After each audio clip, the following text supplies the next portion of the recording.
Hi అండి. ఎలా ఉన్నారు? అందరూ బాగున్నారా? ఇప్పుడు నేను మీకు మాలకొండ లక్ష్మీ నరసింహస్వామి టెంపుల్ చూపించబోతున్నానండి. ఇది కందుకూరు నుంచి చాలా దగ్గరలో ఉంటుంది. చాలా ఫేమస్ అయిన టెంపుల్. ఈ గుడి శనివారం మాత్రమే తెరిచి ఉంటుందండి. మిగిలిన ఆ రోజులన్నీ మూసేసి ఉంటుంది. అందుకే అందరూ శుక్రవారమే వచ్చి శనివారం దర్శనం చేసుకొని వెళ్తారు. నైట్ ఏమో నిద్రలు చేసేవాళ్ళు చాలా మంది వస్తూ ఉంటారు. మాకు మొక్కుబడి ఉంటే తీర్చుకుందామని మాలకొండ వెళ్తున్నాము. ఇప్పుడు మీకు చూపిస్తుంది మాలకొండ ఘాట్ రోడ్ అండి. ఈ లక్ష్మీ నరసింహ స్వామిని మనస్ఫూర్తిగా మనకి ఏమైనా కోరికలు ఉంటే కోరుకుంటే ఖచ్చితంగా తీరుస్తాడండి. నా విషయంలో అయితే ఖచ్చితంగా నేను కోరుకున్న 2 కోరికలు జరిగాయి. అందుకే నాకు ఈయనంటే చాలా ఇష్టము, నమ్మకం కూడా. మాలకొండ వ్యూ అయితే చాలా బాగుంటుందండి. ఎంట్రన్స్ అయినా గానీ, అక్కడ కొండలైనా గానీ మొత్తము చాలా అందంగా ఉంటాయి. ఇవి చూడడానికి చాలా మంది వస్తూ ఉంటారు. దానికి తోడు ఆ స్వామి కూడా మనం ఏం కోరుకుంటే ఆ కోరికలు తీర్చేస్తాడు. అందుకే జనాలు నమ్మకంగా వస్తారండి ఇక్కడికి. ఇది చూడండి, మొత్తం మంచుతో కప్పబడి ఉంది. ఇక్కడ అయితే పెళ్లిళ్ళు చాలా బాగా జరుగుతాయండి. ఇదేమో వంటశాల అంటారు. ఇక్కడ బాగా పొంగళ్ళు అవి పెట్టుకుంటూ ఉంటారు. ఎంత మంది అయినా వచ్చి పొంగళ్ళు పెట్టుకునే విధంగా ఇక్కడ తయారు చేశారు. అంతకు ముందు అయితే ఇంత ఇదిగా లేదండి. మనకి ఎక్కడ నచ్చితే అక్కడ పొంగళ్ళు పెట్టుకుని వెళ్ళేవాళ్ళు. ఇప్పుడు పొంగళ్ళు పెట్టుకోవడానికి ఆ ఇబ్బంది లేకుండా మంచిగా వంటశాల అయితే కట్టారండి. ఇది ఎంట్రన్స్. ఇక్కడ ఫోటోలు దిగడానికి చాలా మంది వస్తూ ఉంటారు.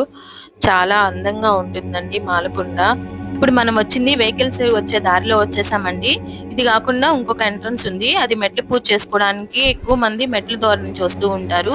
అదైతే ఇంకా అందంగా ఉంటుంది. అటువైపు నుంచి మనం పైకి ఎక్కేటప్పుడు శివాలయము అవన్నీ ఉంటాయండి. మాలకొండ అందము, మాలకొండ చరిత్ర చెప్పాలంటే మాటలు ఉండవండి. అంత అందంగా ఉంటుంది. అంత చరిత్ర ఉంది ఈ గుడికి. ఇప్పుడు నేను చూపిస్తున్న దగ్గర పెళ్లిళ్ళు జరుగుతాయండి. దానికోసం స్పెషల్ గా 2 మండపాలు ఉన్నాయి. మాకు అంతకు ముందు ఒక మొక్కుబడి ఉంది. ఆ మొక్కుబడి తీరితే గుండు చేయించుకుంటామని మొక్కుకున్నామండి. అందుకే ఇప్పుడు వచ్చాము. ఈ చిన్న గుడి ఎంట్రన్స్ లో వస్తుంది. లక్ష్మీ నరసింహస్వామి వెలిసిన తలనీలాలు సమర్పించే వాళ్ళు ఇక్కడే సమర్పిస్తూ ఉంటారు. ఇక్కడ అన్ని సమర్పించుకొని స్నానాలు అవన్నీ చేసేసుకొని రెడీ అయిపోయి ఆ తర్వాత దర్శనానికి వెళ్తూ ఉంటామండి. మా వాడు కదలకుండా చాలా చక్కగా కూర్చొని తలనీలాలు సమర్పించాడు దేవుడికి. మాకు ఫస్ట్ పాప పుట్టింది. పాప పుట్టినప్పుడు అందరూ అయ్యో అమ్మాయి పుట్టిందా అన్నట్టు చూసారు. మాకైతే తెలియదు అబ్బాయి అమ్మాయి తేడా అవన్నీ అని. అయిపోయింది అలాగే. తర్వాత సెకండ్ టైం మళ్ళీ ప్రెగ్నెన్సీ వచ్చినప్పుడు అందరూ నన్ను చూసిన వాళ్ళంతా నీకు మళ్ళా అమ్మాయి పుట్టిద్ది, నీకు మళ్ళా అమ్మాయి పుట్టిద్ది అని అనేవారు. కానీ మేము ఎవరైనా మాకు పర్లేదని అనుకునే వాళ్ళం. కానీ మా పాప పుట్టినప్పుడు పక్కన వాళ్ళు వీళ్ళు అనిన మాటలన్నీ నాకు అప్పుడు మనసులో ఉన్నాయి. మేము మాలకొండ వెళ్దామని రెడీ అవుతుండగానే అనుకోకుండా నేను ప్రెగ్నెన్సీ టెస్ట్ చేసుకున్నాను. ఆ రోజు నేను ప్రెగ్నెన్సీ అని తెలిసింది. ఇంకా ఆగిపోకూడదు కదా, వెళ్ళిపోయాము. మాలకొండ దర్శనం చేసుకొని స్వామిని నేను మనస్ఫూర్తిగా మొక్కుకున్నాను. స్వామి, ఈసారి నాకు బాబు పుట్టితే మీకు పొంగళ్ళు పెట్టుకుంటాము, బాబు పుట్టేలా స్వామి అని మొక్కున్నాను. కానీ అమ్మాయి పుట్టుంటే నా జీవితంలో ఎలా ఉండేదో నాకు తెలియదు. కానీ బంగారం లాంటి కొడుకు పుట్టాడండి. వాడు పుట్టినప్పుడు నా ఆనందం చెప్పలేండి.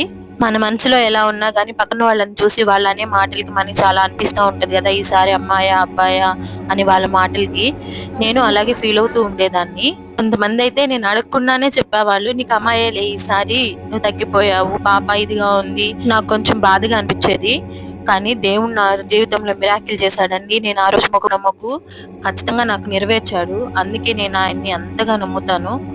ఎవ్వరం ఎక్స్పెక్ట్ చేయలేదు నాకు బాబు పుడతారని. నేనైతే నా కొడుకుని మాత్రం లక్ష్మీ నరసింహస్వామి అనుగ్రహంగానే భావిస్తాను. వాడు పెద్దయ్య కొద్ది వాడికి మేము గుడికి వెళ్ళినప్పుడల్లా చెప్పేదాన్ని, నేను ఈ దేవుడికి మొక్కుకుంటేనే నువ్వు పుట్టావు అని. అందుకే వాడికి కూడా చాలా నమ్మకం లక్ష్మీ నరసింహస్వామి అంటే. దానికి తోడు ఇష్టం కూడా. ఆయన కోసం నేను గుండు కాదు ఏం చేయించుకోమన్నా చేయించేసుకుంటాడు. వాడికి అంత ఇష్టం ఆ స్వామి అంటే. లోనికి వెళ్ళి దర్శనం చేసుకొని బయటకు వచ్చేసాము. అక్కడిది ఫోటో. మా బాబు మా ఆయన గుండ్లు చూడండి ఎంత క్యూట్ గా ఉన్నాయో. అందరం అక్కడ ఒక ఫోటో తీయించుకొని ఇంకా పక్కకు వచ్చేసి మెట్లు ఎక్కేసి వచ్చేసాము. ఇంకా మనం అయ్యవారిని చూసాము, ఇప్పుడు అమ్మవారిని చూడాలి కదా, అక్కడికి వెళ్దామని బయలుదేరామండి. మేము ఎక్కువ సార్లు వెళ్తూ ఉంటాం కాబట్టి మాలకొండ మొత్తం మాకు కొట్టిన పిండి అన్ని తిరిగేసాము. ఇప్పుడు అమ్మవారిని చూడడానికని పైకి వెళ్తున్నాము. ఇక్కడ మాత్రం కోతులు ఫేమస్. కోతి లేనిదే మాలకొండ ఉండదు. చేతిలో ఉన్న ప్రతిదీ కావాలంట. ఇవి ఇటు చూసినా అవే కనపడతాయి. ఇది అమ్మవారికి పైకి వెళ్ళడానికి దోవండి. మీకు తెలిసే ఉంటుంది, వినుంటారు.